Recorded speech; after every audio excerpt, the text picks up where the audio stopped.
الحمدللہ پروگرام رفتہ رفتہ نقطۂ عروج کی طرف گامزن ہے، لہذا اس کو مزید تقویت دیتے ہوئے میں علماء دیوبند کے مقام و مرتبے کو واضح کرنے کے لیے دعوت خطابت دوں ایک ایسے شعلہ بیاں مقرر کو جن کی خطابت کا چرچا زبان زد خاص و عام ہے، جن سے میری مراد مولوی محمد رشاد سلمہ ہے۔ موصوف محترم مائک پر۔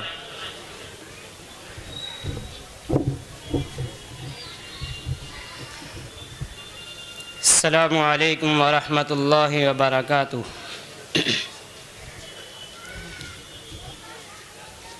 الحمد للہ الذی علم الانسان ما لم يعلم والصلاة والسلام على من اوتی جوامع الکلم۔ اعوذ باللہ من الشیطان الرجیم، بسم اللہ الرحمن الرحیم۔ انما یخشی اللہ من عبادہ العلماء، صدق اللہ العظیم۔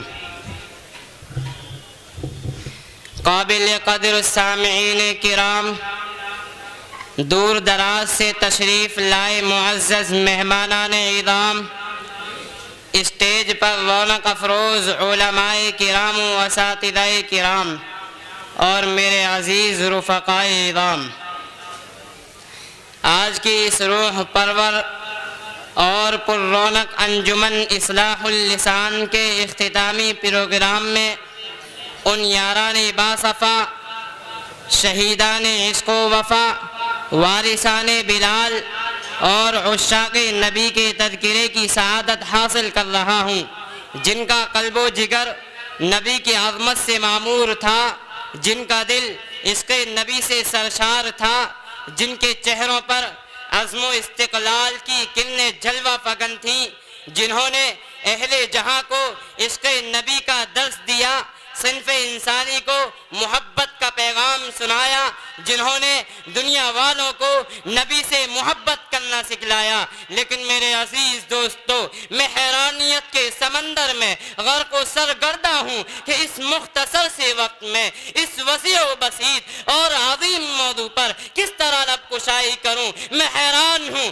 پریشان ہوں کہ ان کے کن کن گوشوں کو نو کی زبان پر لاؤں، ان کی کن کن خوبیوں کو بیان کروں اور کن کن خصوصیات کو نظر انداز کروں، ان کے عشق نبی کے واقعات کی سیر کراؤں یا ان کے مجاہدانہ کردار کی رودات سناؤں۔ عشق نبی سے سرشار مولانا محمد قاسم نانوتوی رحمہ اللہ کے سفر حج کی منظر کشی کروں یا روزہ اطہر پر مولانا حسین احمد مدنی کے درس حدیث کی جھلک دکھلاؤں، کیا کیا بیان کروں اور کہاں تک بیان کر سکتا ہوں۔ خدا را جاؤ اگر تم سے ہو سکے تو علماء دیوبند کے عشق نبی کی داستاں تاریخ کے اوراق سے پوچھو، مکے کی گلیوں سے پوچھو، مدینے کے ریگستانوں سے پوچھو، مالٹا کے قید خانوں سے پوچھو، کالا پانی کے جزیرے سے پوچھو، اسکندریہ کے ساحل سے پوچھو، شاملی کے میدان سے پوچھو، یہ سب کے سب تم کو علماء دیوبند کے عشق نبی کے نغمے سنائیں گے۔ حضرات، حقیقت تو یہ ہے کہ ان حضرات کے قلوب میں محبت رسول اس قدر راسخ ہو چکی تھی کہ زندگی کے ان حالات میں ان حضرات سے کوئی قول و فعل خلاف سنت صادر نہ ہو سکتا تھا کہ جن حالات میں ایک عام انسان کو اپنے ہوش و حواس پر قابو رکھنا دشوار ہو جاتا ہے، جیسا کہ حضرت نانوتوی رحمہ اللہ کے بارے میں آتا ہے کہ جس وقت ان کو انگریز گرفتار کرنے کے لیے آئے تو آپ صرف 3 دن تک روپوش ہو کر باہر نکل آئے۔ لوگوں نے کہا حضرت آپ صرف 3 دن میں نکل آئے، ابھی تو آپ کے خلاف گرفتاری کا وارنٹ باقی ہے، ابھی تو آپ کے خلاف گرفتاری کا وارنٹ باقی ہے، انگریز آپ کو گرفتار گرفتار کر کے پھانسی دے دے گا، ابھی خطرہ ٹلا نہیں ہے۔ تو حضرت نانوتوی نے فرمایا تم کیا سمجھتے ہو میں 3 دن گرفتاری کے خوف سے چھپا رہا؟ نہیں نہیں، ہرگز نہیں، مجھے گرفتاری کا کوئی خوف نہیں۔ قاسم کو جان کی کچھ پرواہ نہیں، نانوتوی کو اس بات کا غم نہیں کہ انگریز گرفتار کر کے پھانسی دے دے۔ اور سن لو کہ اب میں ہرگز روپوش نہیں ہو سکتا، اس لیے کہ آج سے 1400 برس پہلے ہجرت کے موقع پر سرزمین مکہ میں غار سور کے اندر میرا پیغمبر بھی صرف 3 دن ہی رہا تھا، اور خدا کی قسم میں 3 دن بھی روپوش نہ ہوتا اگر میرا پیغمبر غار میں 3 دن نہ رہا ہوتا۔ کہیں پیغمبر کی یہ سنت نہ چھوٹ جائے، کہیں پیغمبر کا یہ طریقہ نہ چھوٹ جائے۔ اللہ اکبر! کیا عشق رسول تھا، کیا جذبہ تھا اتباع سنت کا، کیا شوق تھا تقلید پیغمبر کا۔ ایسے ہی حضرات کے بارے میں شاعر کہتا ہے کہ محمد سے وفا تو نے تو ہم تیرے ہیں، کہ محمد سے وفا تو نے تو ہم تیرے ہیں، یہ جہاں چیز ہے کیا لوح و قلم تیرے ہیں۔ حضرات، برادران ملت، قطب عالم حضرت مولانا رشید احمد گنگوہی کے عشق نبی کو کن الفاظ میں بیان کروں؟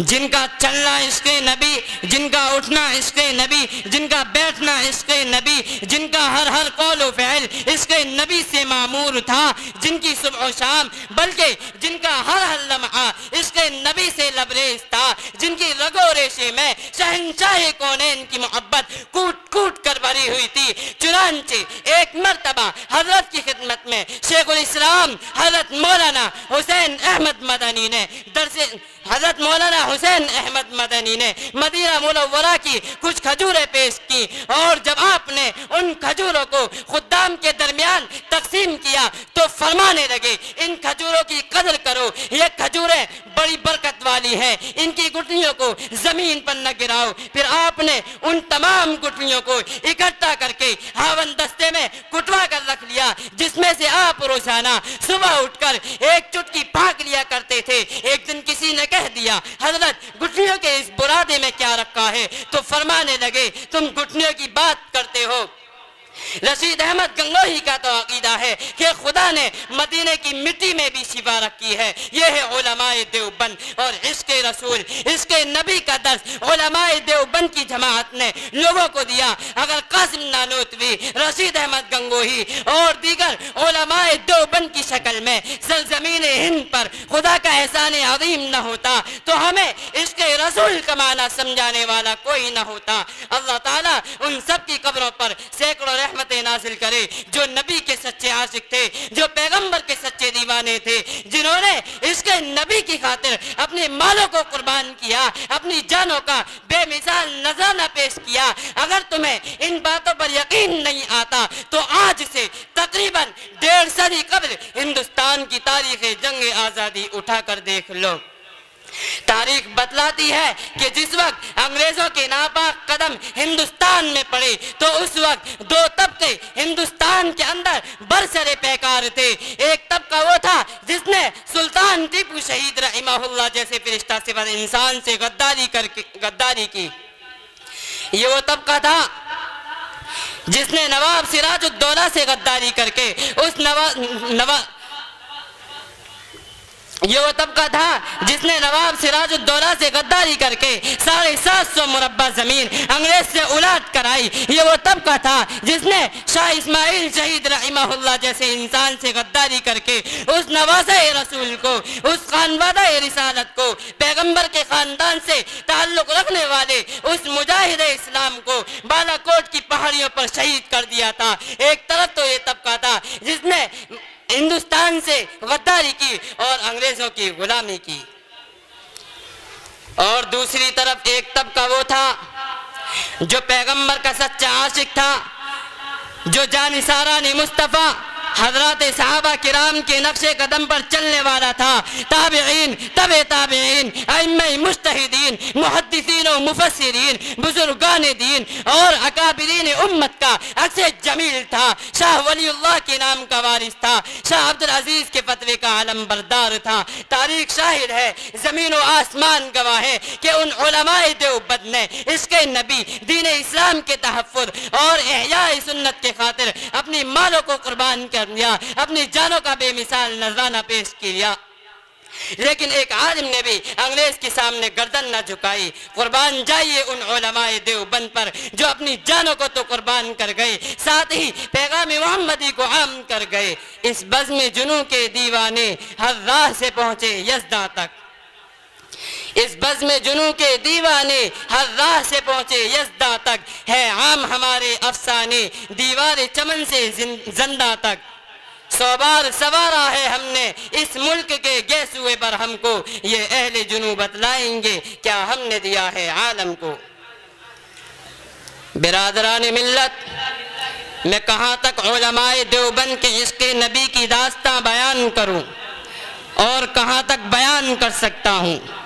مختصراً شورش کاشمیری کا ایک شعر نقل کر کے اپنی تقریر کو یہیں ختم کرتا ہوں. شورش کاشمیری انہی علماء دیوبند کے عشق نبی کی طویل داستاں کو مختصر انداز میں اس طرح بیان کرتا ہے. اس میں نہیں کلام کے دیوبند کا وجود، اس میں نہیں کلام کے دیوبند کا وجود. ہندوستان کے سر پہ ہے احسان مصطفیٰ، تا حشر اس پہ رحمت پروردگار ہو. تا حشر اس پہ رحمت پروردگار ہو. پیدا کیے ہیں جس نے فدایان مصطفیٰ، اس مدرسے کے جذبہ عزت سرشت سے، اس مدرسے کے جذبہ عزت سرشت سے پہنچا ہے خاص و عام کو فیضان مصطفیٰ. اور گونجے گا چاروں کھوٹ نانوتوی کا نام، اور گونجے گا چاروں کوٹ نانوتوی کا نام. بانٹا ہے جس نے بادہ عرفان مصطفیٰ. تمنا ہے الہی عطا ہو ہم کو بھی ان میں دخول، تمنا ہے الہی عطا ہو ہم کو بھی ان میں دخول. کہا جاتا ہے جن کو فضلاء دار العلوم، وما علینا الا البلاغ. Ayé Kuch Saikin